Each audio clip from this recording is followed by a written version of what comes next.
Very good morning बच्चों।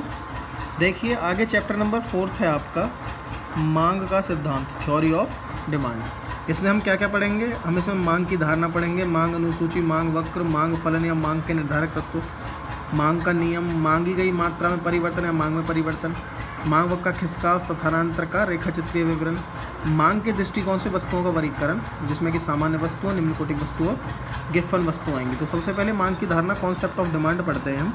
बहुत important chapter है, ध्यान से देखना, ध्यान से सुनना। कह रहा अर्थशास्त्र में मांग शब्द का प्रयोग विशेष अर्थों में किया जाता है।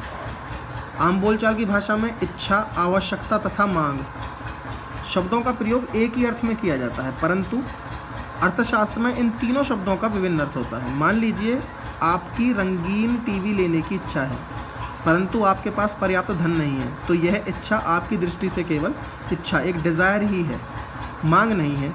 और यदि पर्याप्त धन होते हुए भी आप उस धन को टीवी खरीदने पर खर्च नहीं करना चाहते हैं, तो यह इच्छा केवल आवश्यकता यानी कि वांट ही कहलाएगी, हमारी मांग नहीं।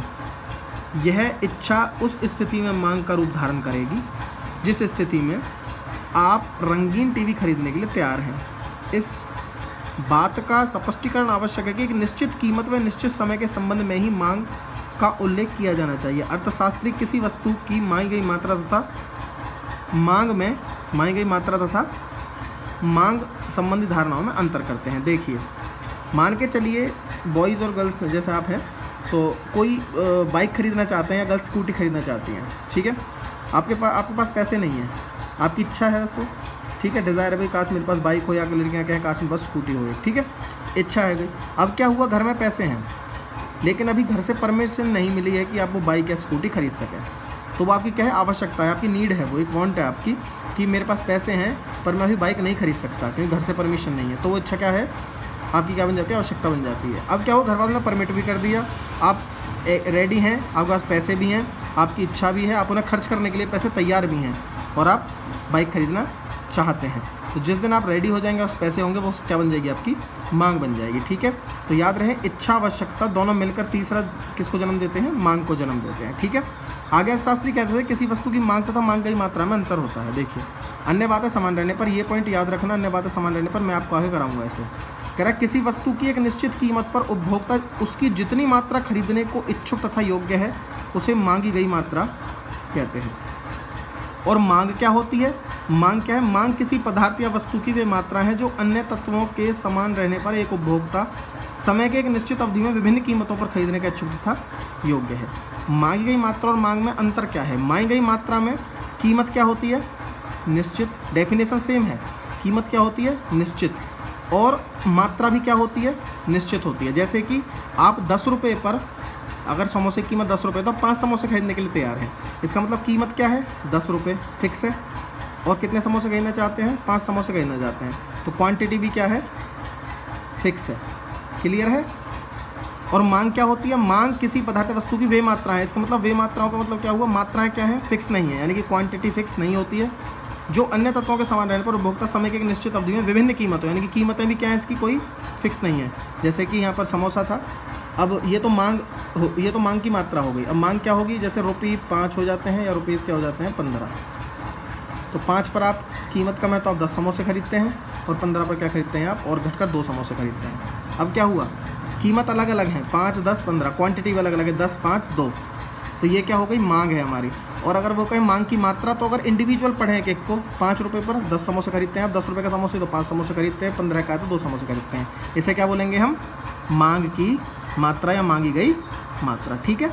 आगे वो ये बात दोबारा समझाता है कि मांग और मांगी गई मात्रा में क्या है, कह रहा है मांग शब्द से अभिप्राय एक वस्तु की विभिन्न मात्राओं को प्रकट करने वाली उस संपूर्ण मांग अनुसूची से एक शेड्यूल तैयार होगा जो कोई उपभोक्ता विभिन्न संभव कीमतों पर खरीदने के लिए तैयार होता है। जबकि मांगी गई मात्रा से अभिप्राय उस विशेष मात्रा से, विशेष मतलब स्पेशल आ गई, जो एक कीमत पर, कीमत ही फिक्स हो गई, विशेष एक कीमत विशेष पर वह खरीदी जाती है। बस समझ में आ गई मांग और मांगी गई मात्रा।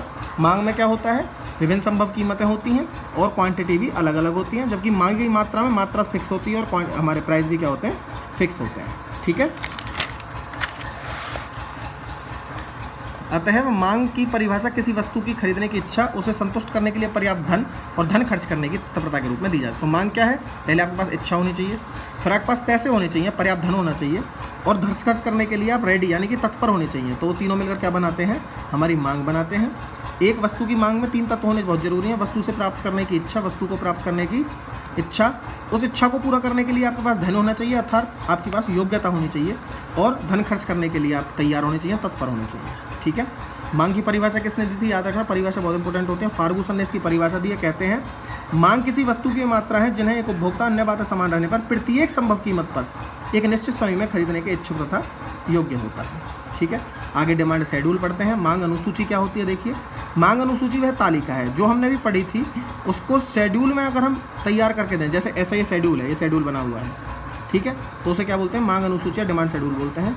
मांग अनुसूची वह तालिका है जो अन्य बातें समान रहने पर किसी वस्तु की विभिन्न कीमतों पर उन पर खरीदी गई मात्राओं के संबंध को प्रकट करती है। इसमें कीमत और वस्तु की मात्रा यानी कि मांग की मात्रा के बीच में संबंध दिखाया जाता है। वह तालिका जिसमें कीमत तथा खरीदी गई मात्रा के संबंध को प्रकट किया जाता है मांग अनुसूची कहलाती है। नहीं बस समझ में, वह तालिका जिसमें कीमत तथा खरीदी गई मात्रा के बीच में संबंध दिखाया जाता है उसे क्या बोलते हैं, मांग अनुसूची। मांग अनुसूची 2 प्रकार की होती है, व्यक्तिगत, अगर इंडिविजुअल किसी एक बंदे की मांग को देखें हम, और दूसरी बाजार में सभी व्यक्तियों की मांग को देखें। ठीक है।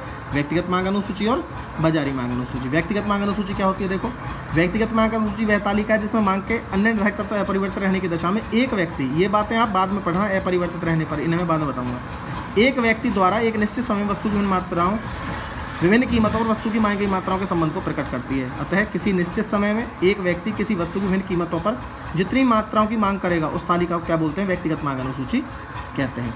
और वहीं पर बाजारी मांग अनुसूची में क्या होगा, प्रत्येक बाजार में किसी वस्तु जैसे सेब, आइसक्रीम आदि के बहुत से क्रेता होते हैं। वहाँ पर तो मैंने इंडिविजुअल पढ़ी थी, व्यक्तिगत मांग अनुसूची में क्या था, एक व्यक्ति की मांग पड़ी थी, और जबकि बाजार में सभी की मांग देखी जाएगी तो उसमें बहुत सारे क्रेता होते हैं।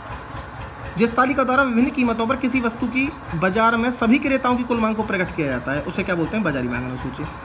जैसे कि मार्केट में क्या बिक रहा है, मान के चलिए चाउमीन बिक रही है या फिर कोल्ड ड्रिंक सेल हो रही है, तो कुछ लोग कोल्ड ड्रिंक खरीदते हैं ज़्यादा, कुछ कम खरीदते हैं। तो अगर मैं एक आदमी की बात करूँ, मान लो मैं अपनी कोल्ड ड्रिंक की बात करूँ, अगर मैं अपनी डिमांड बताता हूँ कोल्ड ड्रिंक के लिए, तो वो कौन सी, वो शेड्यूल दिखाता हूँ तो वो कौन सा आएगा, मार्केट शेड्यूल आएगा, इंडिविजुअल शेड्यूल आएगा, व्यक्तिगत मांग अनुसूची। अगर मैं सभी की, पूरे गांव में सभी लोगों की डिमांड देखूं कोल्ड ड्रिंक के लिए, तो वो कौन सा शेड्यूल होगा, कौन सी अनुसूची होगी, बाजारी मांग अनुसूची होगी। ठीक है। अब मैं दोनों शेड्यूल आपको बना के दिखाता हूँ और उसमें किसमें उनको डायग्राम में सेट करके दिखाता हूँ। ठीक है। क्योंकि डायग्राम क्या होंगे, मांग वक्र होगा। मांग वक्र क्या है, मांग अनुसूची का रेखा चित्र प्रस्तुतिकरण ही क्या कहलाता है, मांग वक्र कहलाता है। बात समझ में आ गई भाई। हमने जो अनुसूची है अगर उनको हम शेड्यूल में दिखाएं, चित्र बनाकर दिखाएं, तो वो क्या हो जाएगा, मांग वक्र हो जाएगा। प्रोफेसर लेफ्टविच ने भी कहा है कि मांग वक्र वस्तुओं के उन अधिकतम मात्राओं को प्रकट करती है जिन्हें उपभोक्ता समय के एक निश्चित अवधि में विभिन्न कीमतों पर खरीदता है। मांग अनुसूची की तरह मांग वक्र भी 2 प्रकार का होता है। व्यक्तिगत मांग अनुसूची क्या बनाएगी, व्यक्तिगत मांग वक्र, और बाजारी मांग अनुसूची क्या बनाएगी, बाजार मांग वक्र बनाएगी। ठीक है। मैं आपको शेड्यूल दिखाता हूँ बना के। Thank you.